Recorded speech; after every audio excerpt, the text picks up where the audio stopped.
Bang Guntur, ini Bang Guntur. Bang Guntur, di dalam Al-Quran ada tidak orang yang menjadikan hawa nafsunya sebagai Tuhan? Ada, iya. Oke, dikatakan di situ hawa nafsunya sebagai ilahnya, betul? Ya, betul. Oke, berarti tidak semua orang mengilahkan Allah. Ada Iya, yang iya, iya. mengilahkan batu, ada Iya, yang betul. mengilahkan hawa nafsu, betul? Iya, betul. Oke, apa itu diilahkan atau dituhankan? Diilahkan, ilah itu maksudnya dia beribadah hanya kepada zat tersebut. La ma'budu bil haqqi illallah. Dan itu keyakinan kita Islam, tidak ada yang berhak disembah kecuali Allah. Oke, tapi fakta di lapangan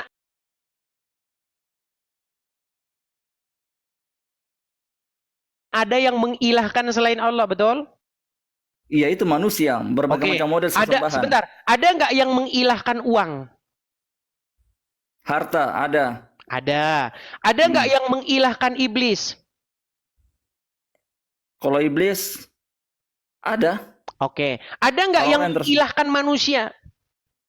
Ada. Ada. Oke, Eh, kalau seperti itu, apa pengertian mengilahkan? Apakah menganggapnya sang pencipta?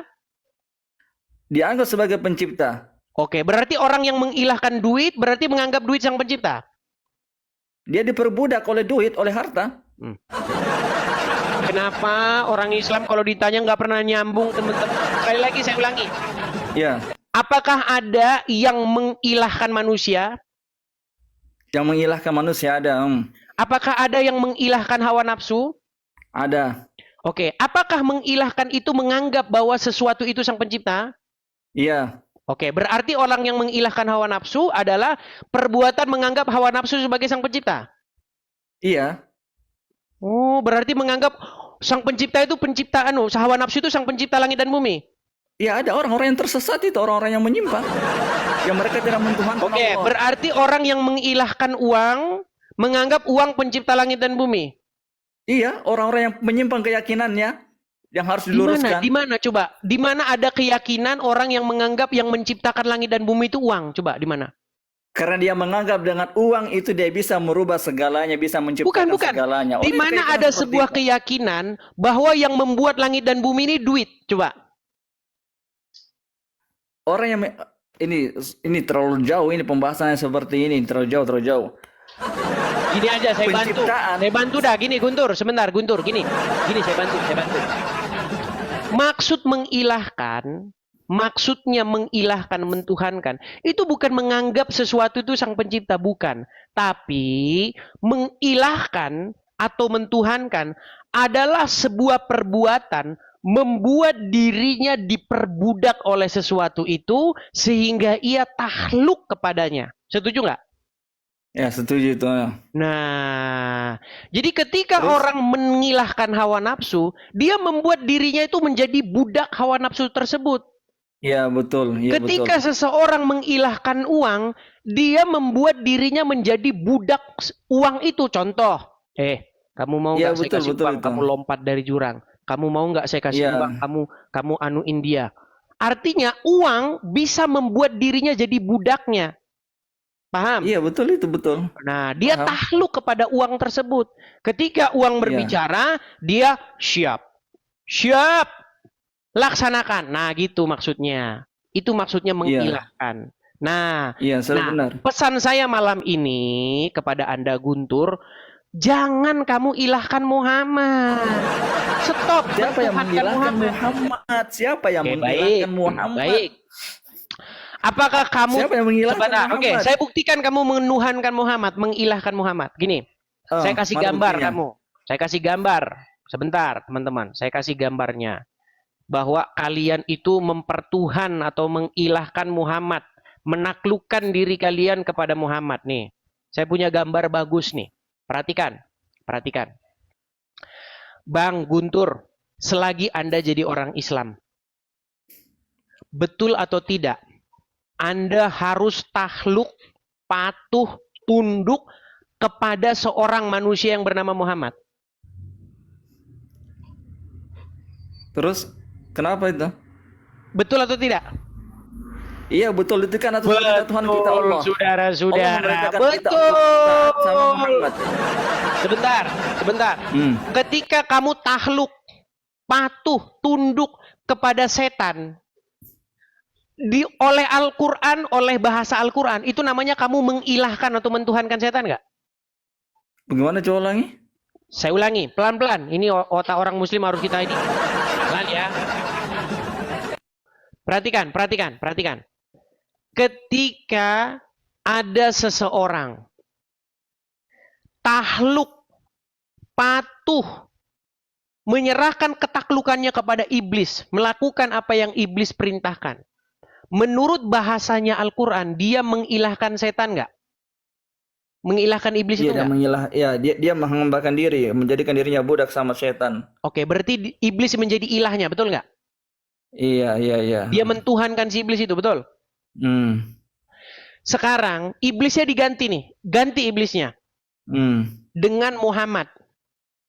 Ketika Anda patuh, tunduk, menyerahkan ketaklukan Anda, sehingga Anda tidak boleh membantah Muhammad, harus patuh kata Muhammad. Sami'na wa ta'na, kami mendengar dan kami taat.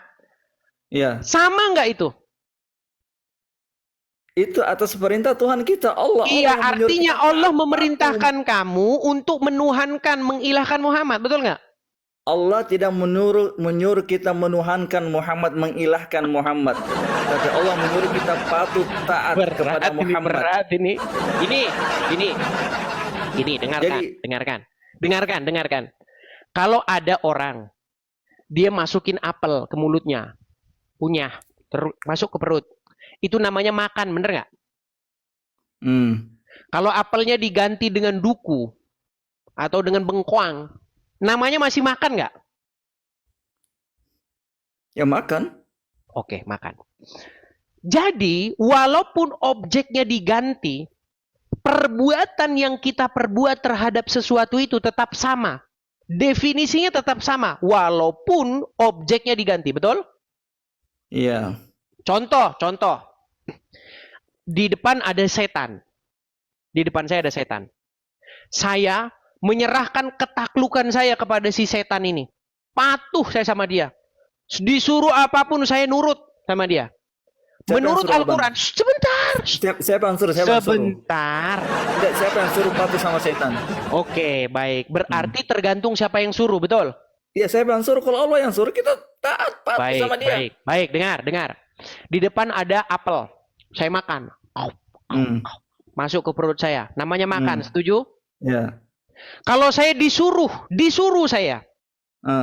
Namanya berubah, bukan makan lagi kalau disuruh. Enggak, kalau saya disuruh untuk melakukan perbuatan itu, masih disebut makan enggak perbuatan itu? Disuruh, maksudnya disuruh apa dulu? Disuruh makan atau disuruh apa? Dengar, ada apel. Iya. Saya kunyah apel ini. Krop. Saya masukkan ke perut saya. Disebut apa perbuatan itu? Ya, disebut makan. Makan. Kalau saya disuruh sama Allah. Apel masukin ke mulut, krop, telan ke mulut. Namanya bukan makan lagi kalau disuruh. Ya disuruh makan. Iya, tetap saja namanya makan. Iya. Sekarang sebentar nih, ada setan. Setan.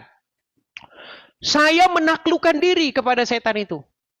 Mengikuti apapun yang diperintahkan oleh setan itu. Namanya, menurut Al-Quran, namanya mengilahkan si setan itu, betul? Maksudnya siapa yang suruh mengilahkan si setan? Sebentar. Jangan disuruh. Perbuatan yang demikian kepada si setan, menaklukkan diri kepada si setan itu, disebut mempertuhan setan itu, betul? Mengilahkan dia, betul? Nah, kalau disuruh saya disuruh menaklukkan diri kepada setan itu. Berarti saya disuruh mengilahkan setan itu enggak? Iya, pertanyaannya siapa yang suruh? Terserah, mau nyuruh Udin kayak atau siapa gitu. Beda. Kita Islam disuruh sama Sang Pencipta yang Maha. Oh, berarti kalau disuruh sama Allah, berarti itu bukan disuruh mengilahkan setan. Kita disuruh sama Allah, kita disuruh sama Pencipta. Iya, disuruh ngapain? Namanya disuruh ngapain? disuruh taat patuh sama utusannya Muhammad Oke, sallallahu alaihi berarti wasallam. artinya disuruh mengilahkan si setan itu, betul nggak? Kita disuruh patuh, disuruh taat, bukan disuruh Oke, menghambakan diri kalau sama Muhammad. patuh, taat, tahluk kepada setan, artinya mempertuhan setan, betul nggak? Patuh sama setan, siapa sama Muhammad. Oh, setan. misal orang yang patuh sama setan, tahluk sama setan, disebut mempertuhan setan, betul? Bang, kalimat ilah itu yang udah bang, berhak tidur di hanya bawah, bang, Allah. tidur di bawah, Adapun tidur di bawah, tidur di bawah, tidur di bawah. Makanya saya bilang teman-teman, ini gambar ini sangat fenomenal. Gambar ini saya dapatkan ketika saya sudah nggak tahu lagi apa kira-kira yang saya perbuat untuk menyadarkan orang Islam. Pada waktu itu sore hari jam 4, saya mandi teman-teman di bawah pancuran. Di bawah pancuran tuh saya pejemin mata saya sampuan begini ya. Apa ya kira-kira supaya orang Islam ini dia bisa sadar. Muncullah di ide saya ini. Nih teman-teman. Jadi teman-teman, kalau kamu baca Bible, baca Quran, sebenarnya intinya itu sama kok. Bagaimana seseorang itu dikendalikan. Ketika Anda dikendalikan oleh Bapa di sorga, itu sebenarnya Anda membuat Bapa di sorga itu jadi Tuhanmu. Kalau Anda setan yang mengendalikan Anda, setan itu jadi Tuhanmu. Nah, kita sebagai orang Kristen, wajib kita itu, nih, seandainya ini adalah dirimu, wajib dirimu itu dikendalikan oleh Bapa di sorga. Memerintah Bapa di sorga itu di hatimu itu memerintah, mengendalikan hidupmu. Ketika Bapa di sorga memerintah dengan perantaraan anaknya atau firmannya yaitu Tuhan Yesus dan rohnya, Roh Kudus yang tinggal di hati kita, maka kita tidak akan mencuri. Kita tidak akan mencuri. Kita tidak akan bersaksi dusta. Kita melakukan kehendaknya. Itu maksudnya memerintah Bapa di sorga itu dengan perantaraan firman dan Roh Kudusnya. Nah, ketika Anda jadi Kristen, Anda sedang dikendalikan oleh Roh Tuhan. Roh Tuhan menguasai kita. Tapi ketika Anda jadi Muslim, Anda itu dikendalikan sama Allah dengan perantaraan Muhammad. Kalau Anda nggak sadar juga, benturin kepala Anda. 13 tahun saya lamanya memperdalam itu. Memperdalam agama itu saya perdalam. Itu maksudnya. Tapi Anda nggak sadar-sadar.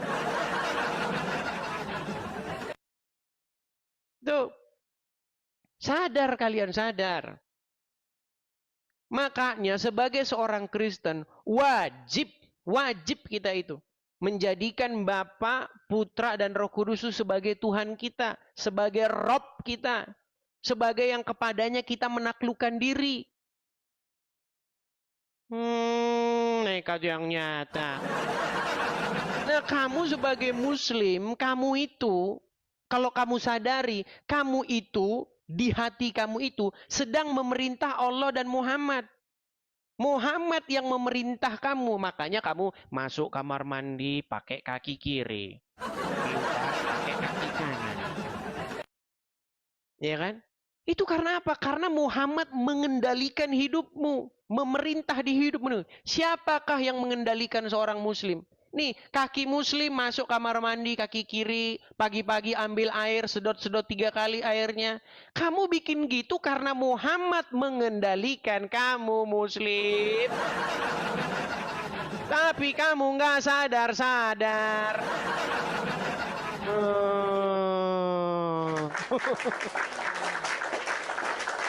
Banyak Muslim kejang-kejang tuh di bawah tuh kejang. Kalau kamu baca Quran cuman baca Arabnya doang, nggak kamu baca artinya, ya mana kamu ngerti? Nggak nyampe ilmumu ke situ, nggak nyampe, ya? Oke, kita naikkan Muslim yang lain sampai haus saya.